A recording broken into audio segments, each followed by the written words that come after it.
तो क्या हाल है दोस्तों। सबसे पहले सबको जय श्री राम। तो आज बात करेंगे हम वही एडलेड की पिंक बॉल टेस्ट मैच की, जिसमें भाई इंडिया को करारी हार का सामना करना पड़ा है और ऑस्ट्रेलिया पूरे 10 विकेटों से ये मैच जीत गया भाई, 10 विकेटों से। पहला मैच जो था 295 रन से हारी थी, तो सूद समेत बदला लिया है भाई, ईंट का जवाब पत्थर से दिया ऑस्ट्रेलिया ने और पूरे 10 विकेटों से मैच जीत लिया। और सबसे खास बात यह है कि 3 दिन में मैच, 3 दिन भी क्या, तीसरा दिन 1 घंटे का मैच हुआ, मतलब आप अप्रॉक्सीमेटली 2 दिन लगा लो, 2 दिन में ये टेस्ट मैच जीत लिया अभी ऑस्ट्रेलिया ने।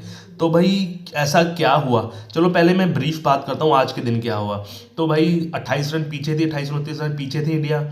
तो मैं सोच रहा था भाई रेड्डी और पंत में दोनों में से कोई बड़ा शतक मारेगा और कुछ ना कुछ फाइट बैक देगा इंडिया ऑस्ट्रेलिया को, लेकिन बिल्कुल भी ऐसा बिल्कुल भी नहीं हुआ भाई। स्टार्क ने आते ही पहली ओवर में पंत को आउट कर दिया और फिर क्या था, ताश के पत्तों की झड़ने लग गई भाई। सिर्फ रेड्डी क्या करे, रेड्डी ने चौके छक्के मारे थोड़े से, लेकिन अब रेड्डी को भाई बोल सकते हैं सेवियर। अब रेड्डी का ऐसा है भाई, 4 की 4 इनिंग्स खेली है भाई, फेल बिल्कुल भी नहीं हुआ वो। और दूसरे बल्लेबाज देख लो, विराट, रोहित, केएल, जो मर्जी देख लो, सब के सब फेल हुए हैं। इस बार भी रेड्डी ने हाईएस्ट स्कोर मारा इनिंग्स में, 42 रन। और देख लो इस टेस्ट मैच में ना, उसने रेड्डी ने पहली इनिंग्स में भी 42 रन मारे, हाईएस्ट रन गेटर रहे इंडिया के, और इस दूसरी इनिंग्स में भी हाईएस्ट रन गेटर है, 42 रन उसने मारे। मतलब आप देख लीजिए भाई, कल का बच्चा जो 21 साल का है, दूसरा टेस्ट मैच खेल रहा है, छाती अपनी चौड़ी करके कह रहा है कि यहाँ पर वार करो भाई, जो मर्जी करो, चाहे आप स्कॉट बोरेन लगा लो, आप मिचेल स्टार्क लगा लो, पैट कमिंस लगा लो भाई, बहुत तगड़ा सामना किया, टेक्निक एक नंबर लगी है भाई। ठीक है ना। अब फिर उसके जो थे, अब और क्या करता भाई वो, ठीक है ना, इतना कुछ कर दिया उसने, 42 रन मार दिए और फिर 19 रन की लीड होगी, और 19 रन जो है ऑस्ट्रेलिया ने यूं 3 ओवर में झटके मार के पूरे कर दिए भाई, मैक्सवेनी और ख्वाजा ने। तो 10 विकेट से मैच जीत लिया ऑस्ट्रेलिया ने। अब अब गलती क्या कहें, गलती क्या ना कहें, किसकी गलती निकालें, क्या हुआ कैसे हुआ। मतलब सबसे बड़ा खोट इंडिया की बैटिंग में है यार। ठीक है ना, मैं ये पिछली वीडियो में भी बना चुका हूँ, जब मैं लाइव होता हूँ मैं तब भी बनाता हूँ भाई।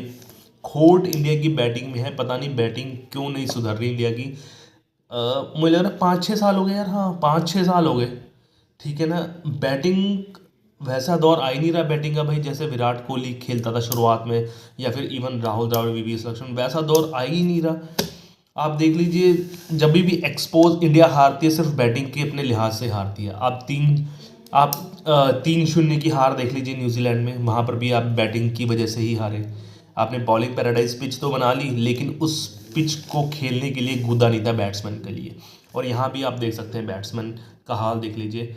पहली टेस्ट मैच में थोड़ा बहुत ठीक खेले बैट्समैन, वो भी जायसवाल बचा गया भाई 161 रन मार के, और विराट कोहली ने तो चल बहती गंगा में हाथ धो लिए, लेकिन इस टेस्ट मैच में तो बिल्कुल ही बेकार खेली। अब बैटिंग कैसे है भाई, किसकी बात करें बताओ। अब केएल राहुल की बात करें, जो अब सीनियर्स प्लेयर है भाई उनकी बात करेंगे, यशस्वी जायसवाल की क्या बात करें, पहला टूर है उसका, अगर इन्हें सैकड़ा भी ठोक दिया दूसरी इनिंग में तो उसको छोड़ते हैं। सीनियर प्लेयर की बात करते हैं, पहले केएल राहुल की बात करते हैं भाई। केएल राहुल, अब इसकी बात करें तो आपको हो गई इसकी बात क्यों कर रहा है, इसने तो पहला टेस्ट मैच जिताया था, योगदान काफ़ी अच्छा दिया था। यही तो प्रॉब्लम है भाई केएल राहुल की। वो क्या करता है भाई, पूरी सीरीज में ना एक आधा टेस्ट मैच खेलेगा बहुत अच्छा, और रेस्ट ऑफ द मैचेस वो फ्लॉप चलेगा। अब उसका हाल ऐसा ही होना देख लीजिए ना आप। अब तीसरे चौथे पांचवें मैच में भी वो खेलेगा खेलेगा, क्योंकि उसने परफॉर्मेंस दिखा दी पर्थ में, लेकिन अब देख लेना उसका हाल देख लेना आप तीनों टेस्ट मैचों में। ठीक है ना। मैं नहीं चाहता कि भाई वो फ्लॉप हो, लेकिन उसका ग्राफ ऐसा ही रहे, तभी उसकी एवरेज 34-35 की है, इतने ज़्यादा मैच खेल के भी। 7-8 साल हो गए उसको इंडिया टीम में आए हुए, फिर भी 35-36 की एवरेज, ये एक्सेप्टेबल नहीं है। तो ये तो रहा केएल राहुल का, उसको चलना चाहिए था भाई। फिर बात करते हैं विराट कोहली का भाई। विराट कोहली तो भाई ऐसा लग रहा है कि भाई उसका ना दिमाग और दिल इंग्लैंड में ही लगा हुआ है। आज को मैं सच्ची बात करता हूँ, उसको भाई समझ ही नहीं आ रही दिमाग में भाई, तुझे चौथे पांचवें स्टंप में क्यों बल्ला तोड़ा रहा है। आप उसके डिसमिसल देख लो पिछले 5-6 साल से, पांचवें छठे स्टंप को तो बस पता नहीं क्या समझता है वो। ठीक है ना। अब देख लीजिए मिचेल स्टार्क, पैट कमिंस, और भी बॉलर है, रबाडा लगा लीजिए, उसने भी उसको आउट किया था, शाहिन शाह अफरीदी वगैरह, जो भी चौथे स्टंप में गेंदबाज करेगा, मैं सिर्फ टेस्ट की बात कर रहा हूँ, चौथे या पांचवें स्टंप में पता नहीं उसको क्या लालच है, क्या हुआ है कि बल्ला उड़ा लेता भाई साहब वो। अब लबुशेन का एग्जांपल ले लीजिए, फॉर्म में बिल्कुल अच्छा नहीं था भाई ने, 64 रन मारे, अहम किरदार निभाया, बॉल को पुराना बनाया, और सिर्फ एक कवर ड्राइव मारा अपनी 64 रनों की इनिंग्स में और 140 गेंदें खेली हैं उसने। एक कवर ट्राई भाई, उसको नहीं था कि भाई मैं ललचा लूँ चौका मारूँ भाई। और ये पता नहीं चौथे, अब पहली इनिंग्स में भी ऐसे ही आउट हुआ था, अब यहाँ पर भी ऐसी बॉलैंड ने किया उसको आउट, ठीक है ना। चौथे इनिंग चौथे स्टंप में 5वें स्टंप में बल्ला लहरा रहा है, तो भाई इंडिया है क्या? तो पता नहीं कि भाई कैसी सिचुएशन रहती है यहाँ पर, क्या स्विंग है, क्या सीम आती है, ठीक है ना। तो मतलब अब ऐसा ही है कि भाई अगर 3 टेस्ट मैच हो गए ना, ये फ्लॉप हो गया, तो उसको अपने रिटायरमेंट का सोचना पड़ेगा टेस्ट मैचेस में, बता लूँ। क्योंकि भाई की एवरेज 54-55 से सीधा गिर कर 47 की हो गई है। अब ऐसा ना होगी 45 से नीचे की आ जाए एवरेज, वो वन ऑफ द ग्रेट नहीं रहा मेरे ख्याल से, मेरे लिए तो भाई। क्योंकि जिसकी एवरेज 50 से ऊपर है वही है great, one of the great. चाहे आप संगाकारा लीजिए, सचिन ले लीजिए, Rahul Dravid, Brian Lara, Joe Root, Steve Smith, Kane Williamson, क्यों है ये ग्रेट्स? क्योंकि भाई इनकी टेस्ट की एवरेज 50 से ऊपर है। ये है कंसिस्टेंसी। अब ये फैब फोर में भी सबसे लास्ट में चला गया, फैब फोर से हटाओ यार इसको, फैब थ्री करो भाई। जिस तरीके की परफॉर्मेंस हुई है, एवरेज भी सबसे कम इसी की है। तो बहुत, अब मैं क्या कहूँ विराट कोहली के बारे में, अब मैं कहूँगा तो उनके फैंस टूट पड़ेंगे भाई। तो भाई यही है, 3 टेस्ट में ना चलाना वो, तो अपने रिटायरमेंट के सूटकेस बांध ले, सीधी सी बात है, सच्ची है लेकिन कड़वी है। अब आते हैं रोहित शर्मा के उसमें भाई। रोहित शर्मा का तो भाई विराट कोहली से भी बुरा हाल है। उसको तो बस बैग पैक कर लेना चाहिए भाई। उम्र भी उसकी 37-38 की हो गई है, रिफ्लेक्सेस डाउन हो गए हैं उसके। स्टार्क को खेलने में वो डर रहा है, जिस तरह से वो बैटिंग कर रहा है, फील्डिंग हो नहीं रही, कैप्टनसी भी नहीं हो रही। तो उसका तो तय है यार, उसको तो सूटकेस बांध कर सिर्फ वनडे खेलना चाहिए, अगर मैं अपनी बताऊँ तो। क्योंकि उसकी भी एवरेज भाई 41 की पहुँच गई है, कहीं ऐसा ना हो कि 40 से नीचे एवरेज आ जाए तब वो रिटायर हो। ठीक है ना, टेस्ट में। तो उसको भी बैक बांध लेना चाहिए, जिस तरीके से वो आउट हुआ आज। आप देख सकते हो कैसे आउट हुआ भाई। पैट कमिंस ने ब्यूटी फेंकी, अब अनप्लेबल डिलीवरी थी, लेकिन फिर भी यार खेलना तो उन्हीं को पड़ेगा ना बैट्समैन को। अब बॉलर आगे तुम्हें थोड़ी ना खिलाएंगे। तो रोहित शर्मा के भी बहुत ख़राब लग रहा भाई, ठीक है ना। और ये थे मेन फेलुअर 3 जो आपके सीनियर खिलाड़ी हैं।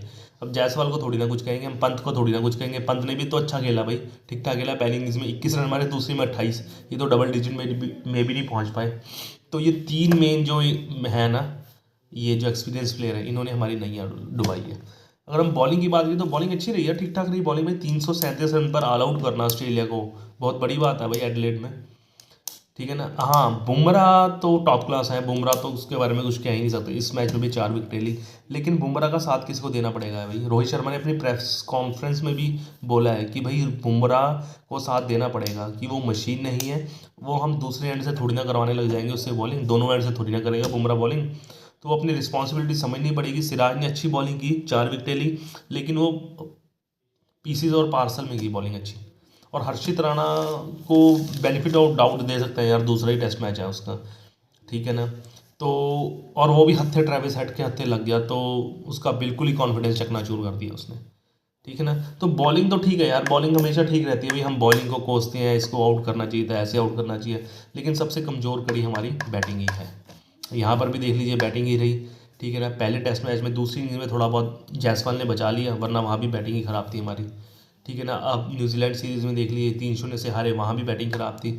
अब श्रीलंका टूर में देख लीजिए, यहाँ मेरे ख्याल से वनडे मैच हारे हो, हाँ वनडे मैच हारे हो, वहाँ भी क्लीन स्वीप करा है 2-0 से, ठीक है ना।